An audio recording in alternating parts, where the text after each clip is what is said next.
प्रिय विद्यार्थियों, मेरे YouTube चैनल में आपका पुनः स्वागत है। मैं डॉक्टर आभा पारिक, सह आचार्य हिंदी विभाग, राजकीय स्नातकोत्तर महाविद्यालय थानागाजी से। बच्चों, आज हम एक प्रश्न के ऊपर और चर्चा करेंगे अभी कि केशव द्वारा रचित रामचंद्रिका में छंद वैविध्य पर प्रकाश डालिए। केशव का जो एक ग्रंथ है रामचंद्रिका, इसमें हमें छंद का वैविध्य रूप दिखलाई पड़ता है। उसके ऊपर हम बातचीत करना चाहते हैं। केशवदास ने राम कथा का वर्णन रामचंद्रिका में किया है, लेकिन छंदों की विविधता, अलंकारों की बहुलता और चमत्कार प्रियता के कारण हम उसे भक्ति साहित्य के अंदर नहीं रख सकते। केशव का महत्व इस बात में है कि उन्होंने पहली बार संस्कृत साहित्य शास्त्र में निरूपित काव्यांगों पर हिंदी में विचार किया। इससे पहले कृपाराम, मोहनलाल मिश्र, कर्णेश इत्यादि ने रस, श्रृंगार एवं अलंकार पर अपनी अलग अलग किताबें लिखी, लेकिन एक साथ सभी काव्यांगों का ऐसा परिचय नहीं दिया है जो कि हमें केशवदास की रामचंद्रिका में मिलता है। तो केशवदास और रामचंद्रिका में छंद वैविध्य का क्या, उस पर बताएं कि केशवदास की रचनाएं जो उन्होंने लिखी है उनमें सबसे महत्वपूर्ण ग्रंथ रामचंद्रिका, और इसकी रचना केशवदास जी ने वाल्मीकि के स्वप्न में कहने पर की थी, और यह हनुमान नाटक और प्रसन्न राघव की शैली में लिखा गया है। पृथ्वीराज रासो आदिकाल का जो ग्रंथ है उसी के समान इसमें छंद जल्दी जल्दी परिवर्तित होते हैं और रचना नाटकीय संवादों से परिपूर्ण है।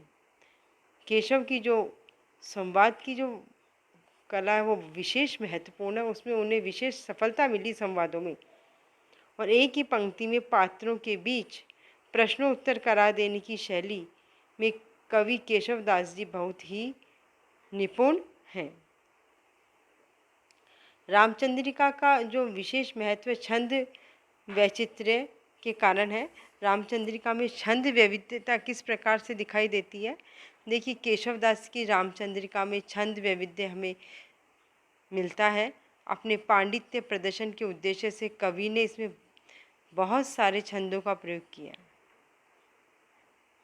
केशवदास ने रामचंद्रिका में लगभग 82 छंदों का प्रयोग किया। साथ ही केशवदास ने रामचंद्रिका में कुछ छंद तो ऐसे प्रयुक्त किए जिनका अर्थ बड़े बड़े विद्वानों तक को नहीं आता। केशवदास ने जो छंद लिखे हैं, सर्वतोपद्य एक जो छंद है वो इस प्रकार का है जिसकी विशेषता ये होती है कि उसे उल्टा और सीधा कैसे भी हम पढ़ सकते हैं। इन छंद रचनाओं से केशव की हृदयहीनता प्रकट होती। कुछ छंद है, जैसे एक सवैया छंद, सातहु दीपन के अवनीपति, हारी रहे जिय में जब जाने, 20 बिसे व्रत भंग कियो, व्रत भंग भयो, सो कहो अब केशव को धनुताने, शोक की आग लगी परिपूर्ण, आई गए घनश्याम बिहाने, जानकी के जनकादिक के सब फूल उठे, तरु पुण्य पुराने। केशवदास जी ने इसके अंदर दंडक छंद, विजया छंद, कुंडलिनिया, विजय छंद, इन बहुत सारे छंदों का प्रयोग किया है। अब देखिए, इसमें दंडक छंद का एक उदाहरण है। वज्र ते कठोर है कैलाश ते विशाल काल, दंड ते कराल सब काल काल गावई, केशव त्रिलोक के विलोकी हारे देव सब, छोड़ चंद्रचूड़ एक और की चढ़ावई। ये दंडक छंद है जो केशवदास जी ने इसमें इसका प्रयोग किया है। एक छंद और है विजया छंद, प्रथम टकोर जो कि झारी संसार मद, चंड कोदंड रहो मंडी नव खंड को, चाली अचला अचल धाली दिग्पाल बल, पाली ऋषि राज के वचन पर चंड को। इसके अंदर विजया छंद का प्रयोग किया गया। केशव का एक पद है जिसमें कुंडलिनिया का मैं उदाहरण दे रही हूँ।